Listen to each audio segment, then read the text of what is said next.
बिस्मिल्लाहिर्रहमानिर्रहीम। Welcome to Videsh tech YouTube channel. आज का जो मेरा टॉपिक है यूएस वीज़ा लिए अपॉइंटमेंट के रिलेटेड है। How to get US visa लिए appointment without any agent, without any consultant के, बगैर किसी एजेंट के, बगैर किसी कंसल्टेंट के हम यूएस वीज़ा लिए अपॉइंटमेंट जो है वह कैसे हासिल कर सकते हैं। इस वीडियो के अंदर जो है मैं B1 B2 को डिस्कस करूँगा, F1 को डिस्कस करूँगा एंड F2 को डिस्कस करूँगा। इस वीडियो के अंदर जो आप लोगों को टाइमिंग बताई जाती है कि उस टाइम के ऊपर अगर आप लोग डिसलेक्ट कर लेते हैं तो you will get easily US visa लिए appointment without any agent, without any consultant. First one, पहले आप लोगों को थोड़ी सी इंपॉर्टेंट अपडेट ये दे दूं कि ये जो आप लोग पहले ये जो पोर्टल देख रहे थे, यूएस ट्रैवल डॉक्स का पोर्टल देख रहे थे, इसमें काफ़ी जो है एरर आप लोग फेस करने पड़ रहे थे कि जैसे आप ओपन करते थे तो ये 5-5 मिनट जो है हर 2 मिनट के बाद जो है यूएस वीज़ा शेड्यूलिंग के ऊपर चल जाती है। अब वो वाला कंसेप्ट जो है वो ख़त्म हो गया है। अब वो कंसेप्ट कैसे ख़त्म हो गया कि पहले वेबसाइट जो है वो मेंटेनेंस के अंदर थी, अब वो मेंटेनेंस मोड जो है वो ख़त्म हो गया। अब प्रॉपर जो है वेबसाइट वर्किंग के अंदर आ गई है। अप्रैल की स्लॉट्स भी आ रही हैं, मई की स्लॉट्स भी आ रही हैं, जिसका प्रूफ जो है मैं आप लोगों को लाइव दे भी रहा हूँ। और इसका मैं आप लोगों को जो टाइमिंग बता रहा हूँ, लाइक आप लोगों को अप्रैल की अपॉइंटमेंट रिक्वायर्ड है, मई की अपॉइंटमेंट रिक्वायर्ड है, जून की अपॉइंटमेंट रिक्वायर्ड है, you will get easily. But make sure कि फर्स्ट 14 डेज आप लोगों ने खुद ट्राई करनी है। अगर आप लोगों को 14 डेज से जो है अबव टाइम हो गया, ज़्यादा टाइम हो गया है, तो then you will go for any agent और कंसल्टेंट। जन फिर आपके पास जो एरिया में कोई एजेंट या कोई कंसल्टेंट है उससे जाके अपना केस जो है गो थ्रू करवा लेना। According to USA new rule, make sure कि जो DS-160 मस्ट बी प्रोफेशनल। आपका DS-160 जो है वो बहुत प्रोफेशनल होना चाहिए if you want US visa. अगर आप लोग यूएस का वीज़ा जो है वो चाहते हैं, because if you will not fill DS-160 be technically, अगर आप लोग टेक्निकली जो है DS-160 जो वो फिल नहीं करते तो इसका सबसे बड़ा ड्रॉबैक की क्या है कि आपका वीज़ा जो वो रिफ्यूज़ल की तरफ जो है वो मूव हो जाएगा। वो आपका बेशक वो आपकी स्टेटमेंट जो है वो 10 मिलियन की, आपके पास प्रॉपर्टी ओनरशिप भी है, आप लोगों के पास जो भी है उसमें आपका केस जो है वो रिफ्यूज़ल की तरफ मूव हो जाएगा। अगर आपका DS-160 जो है टेक्निकली फिल किया हुआ है और आप लोग कहते हैं कि नहीं सर हमने जो है वो टेक्निकली फिल किया हुआ है और आपके पास चीज़ें नहीं है, तो आप लोग इजीली जो है यूएस का वीज़ा जो है वो हासिल कर सकते हैं।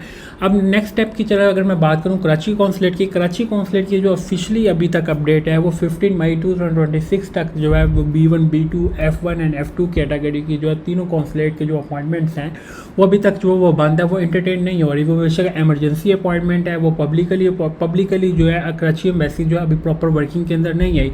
अगर आप लोगों को अपॉइंटमेंट रिक्वायर्ड है, लाइक अप्रैल की रिक्वायर्ड है, मई की रिक्वायर्ड है, तो then you will change your consulate like Karachi to Islamabad. If you will not change your consulate then you will wait for June और जुलाई। देन आप लोगों को कराची कॉन्सुलेट से जो मोस्ट प्रोबेबली चांसेस हैं वो आपको अपॉइंटमेंट मिलेगी जून की या जुलाई की। उसके बाद अगर मैं बात करूं कि आप लोगों का अब रिक्वायर्ड है कि सर हमें अपॉइंटमेंट जो है हमने ऑलरेडी मारी, तो कॉन्फ्रेंस है मई के अंदर है या जून के अंदर है, then you will apply for emergency appointment Islamabad consulate. कि देन जो है आप लोग इस्लामाबाद कॉन्सुलेट से जो है वो एमरजेंसी अपॉइंटमेंट अप्लाई करें। अगर आपको एमरजेंसी अपॉइंटमेंट डिनाई हो जाती है तो देन फिर आप लोग अपनी जो है सेल्फ कोशिश करें, but make sure your letter must be regional.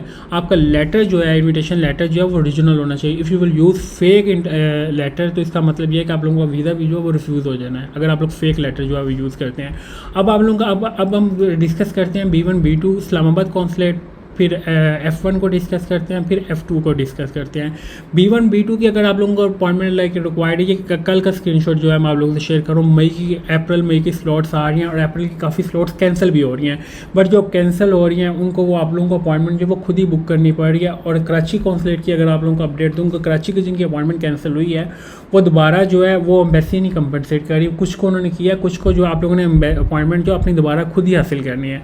अब मैं B1 B2 की अगर मैं टाइमिंग की बात करूँ, वो पहला फर्स्ट टाइम है जी 9 बजे, ठीक है एग्जैक्ट, फिर 1:30, फिर 3 बजे, फिर 5 बजे, फिर 6:30, फिर 8:30। But make sure I will repeat in again and again in every video कि आप लोगों ने अपना ब्राउज़र जो है उसको रिफ्रेश नहीं करना, आप लोगों ने डिसलेक्ट करना है। फिर अगर मैं बात करूं F1 की टाइमिंग की, तो F1 का जो टाइम है पहला 8 बजे है, फिर दूसरा 11 बजे है, ये 00 के ऊपर आप लोगों ने करना है। फिर तीसरा 2 बजे है, चौथा जो है 6 बजे है और लास्ट टाइम उनका बता रहा हूँ 9 PM है। फिर मैं F2 की टाइमिंग पर हूँ। अगर मैं बात करूँ F1 की, तो नॉर्मल जो है 16 मई की जो है वो स्लॉट जो है वो अवेलेबल है। उसके बाद अगर मैं बात करूँ F2 की, तो F2 की पहली स्लॉट जो आ रही है वो 7 बजे आ रही है, दूसरी स्लॉट आ रही है 1 बजे, तीसरी स्लॉट आ रही है उनकी 6 बजे एग्जैक्ट 6:30 नहीं, लास्ट इनकी जो स्लॉट्स आ रही है वो 8 बजे आ रही है F2 की। और F2 की अपॉइंटमेंट जो है मई की तो नॉर्मल पड़ी है, अगर आप लोगों का अप्रैल की अपॉइंटमेंट रिक्वायर्ड है तो ये इस टाइम के ऊपर जो वो हर रोज़ जो है वो स्लॉट्स आ रही हैं। बट B1 B2 की अगर मैं फैमिली स्लॉट्स की बात करूँ तो ये वीक में जो है एक दफ़ा आ रही है। लास्ट वीक जो है जुलाई की आई है, अब जो है वो मे भी अगस्त आई या जून आए, पर आएंगी ज़रूर। फैमिली की स्लॉट्स की बात करूँ तो मेक श्योर कि अगर आप लोगों को अपॉइंटमेंट रिक्वायर्ड है लाइक अप्रैल मई जून की अपॉइंटमेंट रिक्वायर्ड है तो then you will not get book appointment like August. आप लोगों ने अगस्त की अपॉइंटमेंट जो है फिर बुक नहीं करनी। Thank you for watching Vilesh take YouTube channel को सब्सक्राइब लाजमी करें ताकि डेली बेसिस के ऊपर US एंड अदर कंट्रीज़ की जो लेटेस्ट अपडेट आप लोगों से शेयर करता रहूँ। अल्लाह हाफिज़।